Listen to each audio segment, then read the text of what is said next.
Hello everyone, welcome to the Homebrew course. In this part of the course, we will learn how we can install any application through Homebrew. We will see installation process for both of the formula and cask type of applications.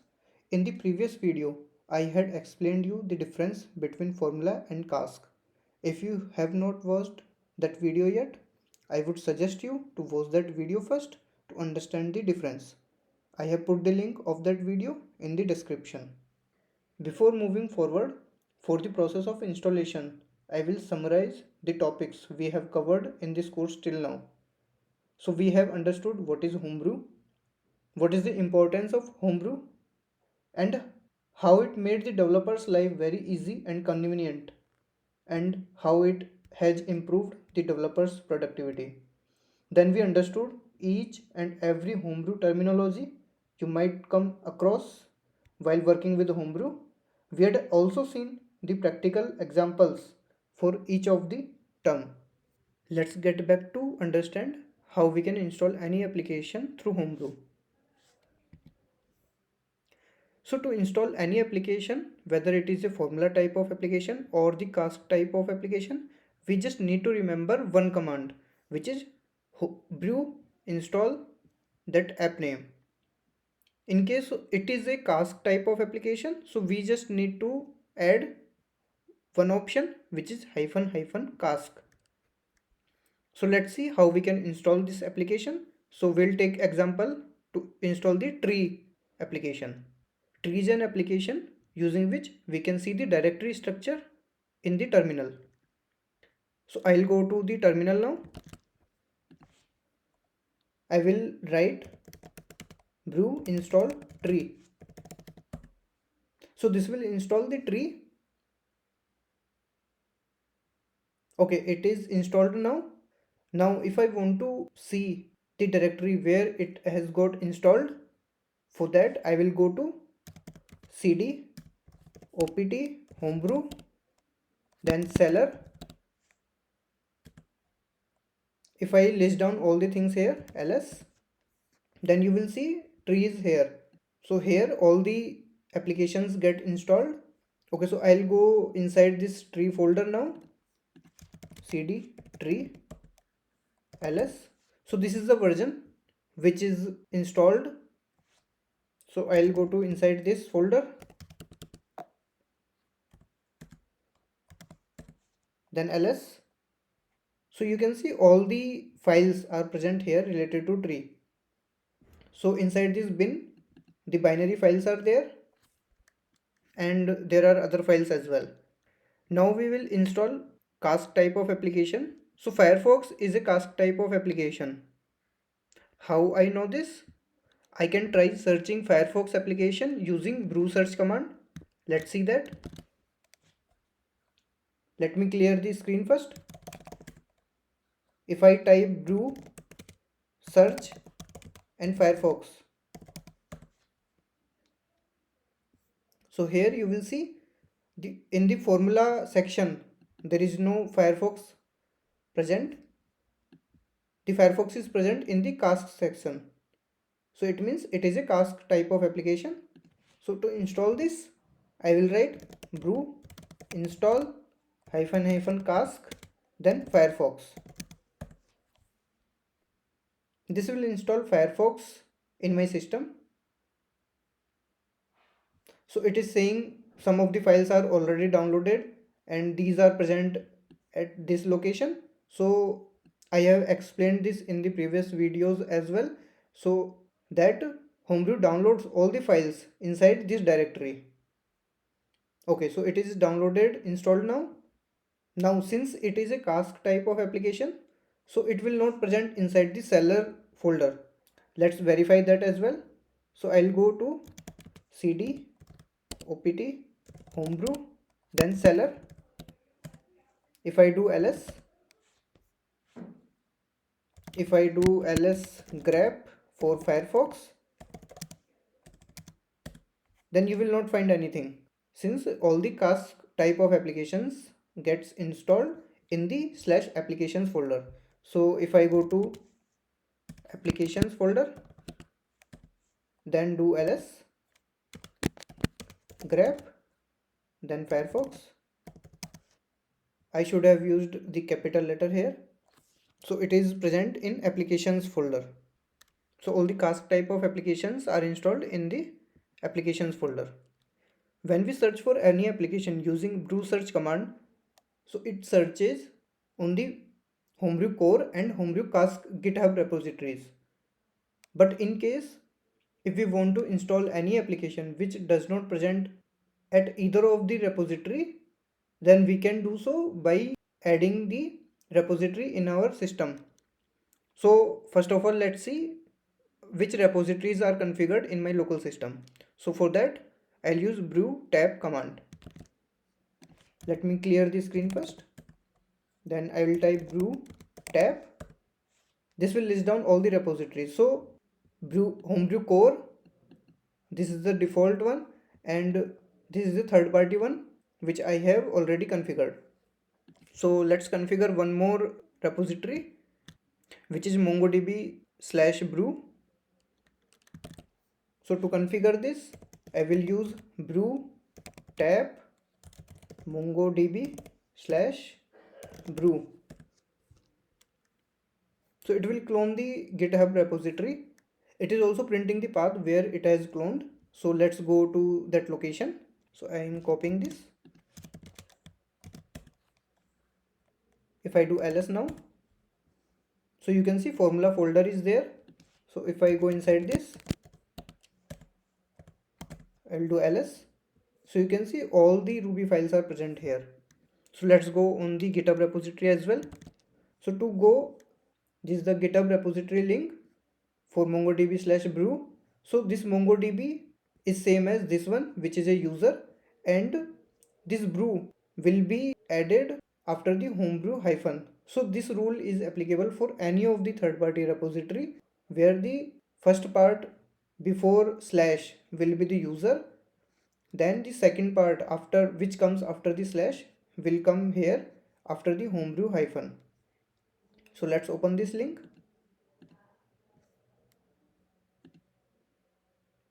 Okay, so let's go inside the formula. So you will see all the files are same which we have seen on the terminal.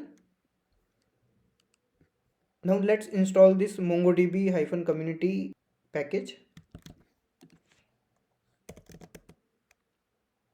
I'll type brew install mongodb-community. This will install the MongoDB community version.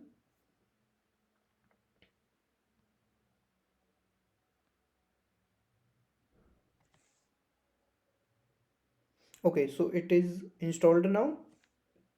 This is the way how we can install any application which is not present on Homebrew core or Homebrew Cask repository but is present on the third-party repository.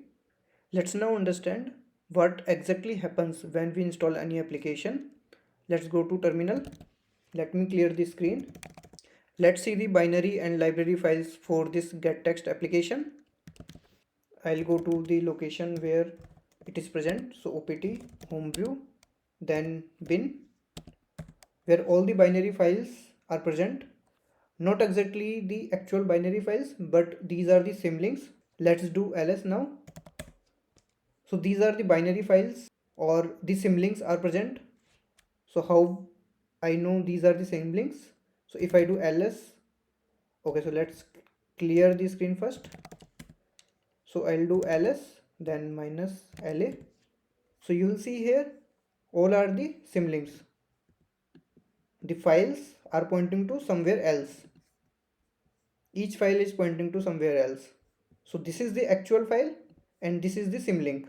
Here this L is also denoting the link. Let's see for the getText now. I'll clear the screen again. Now I'll do ls, then grep, then getText. So I'm interested in this getText. Let's do ls -la, then getText. So you can see this is the binary file's symlink which is pointing to this location. So the actual binary file is present here. So I'll go to this location. Okay, so this is not a directory, so I'll need to go one level down. So if I do ls now, you can see all the binary files are present here, and the symlinks are present in the opt homebrew bin location, and now the location is this. So whenever a application is downloaded, so all the binary files symlink are created at opt homebrew bin location, but the actual files are present inside the application's its own folder. For this case, this is get text folder. Inside that the version will be there, and inside that the binary or library or include files will present. So let's go to one level down. So now if I do ls now, so you can see the binary files are present in this folder, the library files are present in this. So let's go inside this as well. So cd lib. Now if I do ls, so these are the actual library files. To see that whether the symlink is present for this actual file also or not, so I'll go to cd opt homebrew, then lib, then if I do ls and grab get text, so I'm interested in this one. So if I do ls la then get text, so you can see this is a symlink which is pointing to this library file, which is this one. So all the actual files are present at this location, or rather in this folder, either the bin, either in the bin folder or the lib folder or the include folder, and the symlinks are present at this location opt homebrew and either the lib or bin or include. Why is it so? Let's figure out the reason for this. Let's clear the screen first. So if I do echo then path, so you can see here opt homebrew bin is there. So this is convenient in comparison to if I put the exact path for each of the binary files for each of the application. So that would not be convenient for us to define in the path variable, but it is convenient. So through this I have put all the binary files in the path variable. I have included all the binary files in the path variable. So this is the reason, like this is the advantage we are getting by creating the symlinks.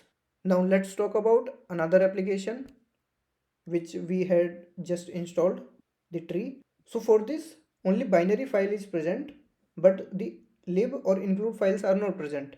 So let's go to terminal. Let me clear the screen. If I go to cd opt homebrew, then seller, then tree and the version, if I do ls now, so you can see only bin is present. The symlinks will be present only for the binary files for the tree application. So if I go to cd opt then homebrew then bin, then if I do ls, then if I search for tree, okay, let me clear the screen first, then ls -la, then tree, so you can see that it is pointing to the actual location of the file.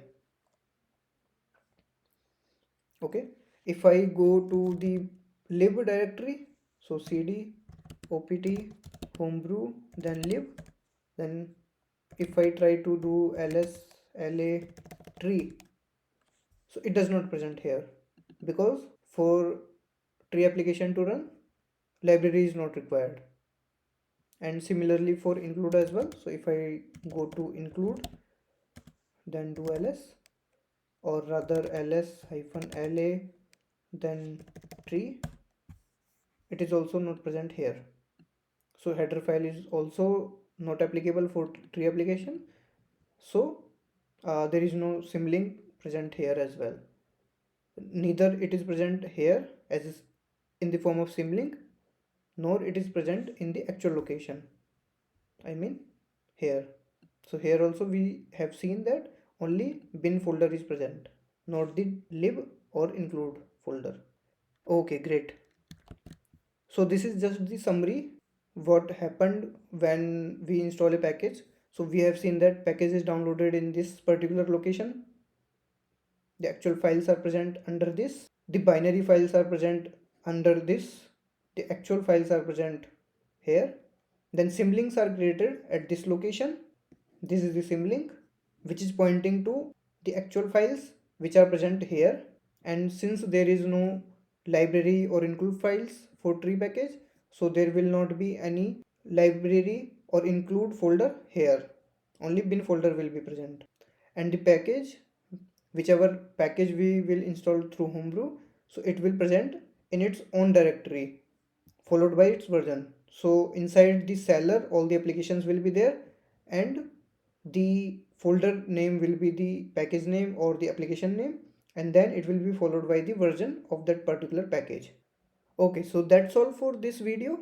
What's ahead in this course? So we will see the uninstallation process for any of the application using Homebrew, for both the formula type of application and the Cask type of applications. We will also explore all the commands which Homebrew supports. Then we will understand the symbolic links in the context of Homebrew in detail. So I'll bring up a dedicated individual video to explain the symbolic links. We will see the different Homebrew behavior for Intel and Silicon based Mac systems. You would have noticed that I am going inside this OPT and Homebrew each time because my system is a Silicon processor based Mac system, but in case it is a Intel based system, then it would be the user slash local. So it will differ based on the processor type. If you found anything new through this video, please consider subscribing this channel.